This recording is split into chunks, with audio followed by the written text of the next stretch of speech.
East में इस वक्त जो कुछ भी हो रहा है वो सिर्फ एक क्षेत्रीय संघर्ष नहीं बल्कि दुनिया को एक बड़े युद्ध की ओर धकेलता हुआ नजर आ रहा है। और इसी बीच एक ऐसी घटना सामने आई है जिसने पूरे वैश्विक परिदृश्य को और ज्यादा गंभीर बना दिया है। नमस्कार, मैं हूं तमन्ना, आप देख रहे हैं द संकेत लाइव।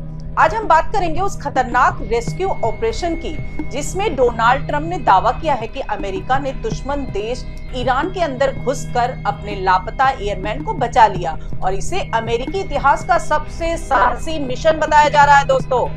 लेकिन क्या वाकई ये कहानी इतनी सीधी है या इसके पीछे कुछ और भी है? चलिए शुरुआत से समझते हैं दोस्तों। दरअसल ईरान ने दावा किया है कि उसने अमेरिका के कई सैन्य एयरक्राफ्ट को निशाना बनाया जिसमें C-130 हरकुलस जैसे बड़े मालवाहक विमान और ब्लैक हॉक हेलीकॉप्टर शामिल हैं। वहीं रिपोर्ट्स के अनुसार F-15E स्ट्राइक ईगल को भी ईरान ने मार गिराया था। इसी घटना में एक अमेरिकी एयरमैन लापता हो गया था। हालांकि मुख्य पायलट को पहले ही सुरक्षित निकाल लिया गया था, लेकिन दूसरा एयरमैन ईरान के दक्षिण पश्चिम इलाके में फंस गया था जो बेहद कठिन पहाड़ी क्षेत्र है जिसे कोहेगिलुह और बोयर अहमद प्रांत के नाम से जाना जाता है। यहाँ का कोह सिया इलाका बेहद खतरनाक और दुर्गम माना जाता है और अब अमेरिकी रिपोर्ट्स के मुताबिक इस एयरमैन ने अपने सर्वाइवल ट्रेनिंग का इस्तेमाल करते हुए खुद को छिपा कर रखा और दुश्मन के इलाके में कई घंटों तक जिंदा रहा।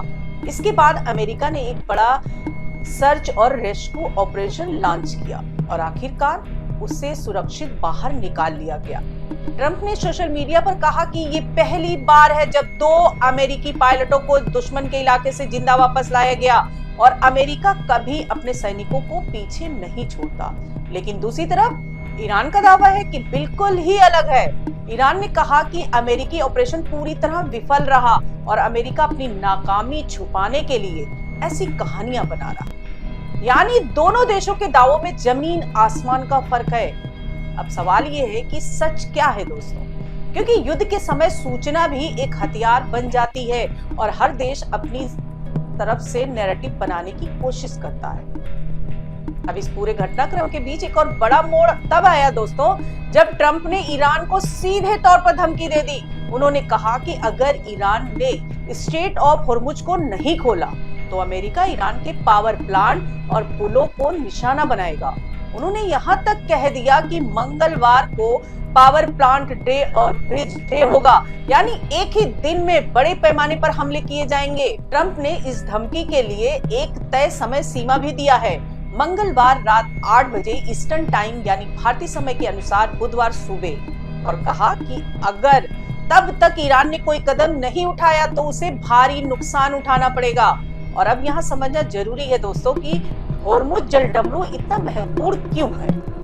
दरअसल ये दुनिया का सबसे अहम तेल मार्ग है जहाँ से वैश्विक तेल सप्लाई का बड़ा हिस्सा गुजरता है और अगर ये रास्ता बंद होता है तो पूरी दुनिया की अर्थव्यवस्था पर असर पड़ता है। और यही वजह है कि अमेरिका इसे हर हाल में खुला रखना चाहता है, लेकिन ईरान ने ट्रंप की इस चेतावनी को खारिज कर दिया है।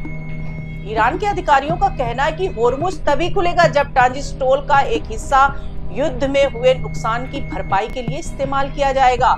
वहीं इस्लामिक क्रांतिकारी गार्ड कोर ने कहा है कि फारस की खाड़ी में अब एक नई सुरक्षा व्यवस्था उभर रही है और ये मार्ग तब पहले जैसा नहीं रहेगा, यानी ईरान भी पीछे हटने के मूड में नहीं है। और अब इस पूरे विवाद में एक और दिलचस्प पहलू सामने आया दोस्तों, जब ईरान के संस्कृति मंत्री ने ट्रंप को अस्थिर और भ्रमित व्यक्ति बताया और कहा कि उनके बयानों को गंभीरता से नहीं लिया जाता। उन्होंने यहाँ तक कहा कि ट्रंप एक ऐसी पहेली बन गए हैं जिसे ना ईरान समझ पा रहा है और ना ही अमेरिका। अब अगर हम अमेरिका के अंदर की प्रतिक्रिया देखें तो वहां भी ट्रंप के बयान को लेकर विरोध हो रहा है। टिम केन ने इसे शर्मनाक और बचकाना बताया। वहीं मार्जियो ट्रॉयल ग्रीन ने कहा कि ऐसे बयानों के लिए माफी मांगनी चाहिए क्योंकि इससे सैनिकों की जान खतरे में पड़ सकती है। यानी अमेरिका के अंदर भी इस मुद्दे पर एक मत नहीं है। और अब सवाल यही है कि आगे क्या होगा। क्या अमेरिका सच में ईरान पर बड़ा हमला करेगा? क्या ईरान जवाबी कार्रवाई करेगा और क्या ये टकराव एक बड़े युद्ध में बदल जाएगा? फिलहाल हालात बेहद नाजुक है दोस्तों। एक तरफ सैन्य कार्रवाई बढ़ रही है तो दूसरी तरफ बयानबाजी और धमकियां भी अपने चरम पर है। और इसी के बीच आम लोगों की जिंदगी और वैश्विक अर्थव्यवस्था पर इसका असर लगातार बढ़ता जा रहा है। अब ये देखना बेहद अहम होगा कि आने वाले कुछ दिन क्या मोड़ लेते हैं, क्योंकि एक तरफ एक क्षेत्रीय संघर्ष नहीं बल्कि वैश्विक संतुलन को प्रभावित करने वाला संकट बन चुका है। आप इस पूरे घटनाक्रम को कैसे देखते हैं दोस्तों? क्या ये सिर्फ शक्ति प्रदर्शन है या फिर दुनिया एक बड़े युद्ध की ओर बढ़ रही है? अपनी राय कमेंट्स में जरूर बताइएगा। आज के लिए इतना ही। नमस्कार दोस्तों।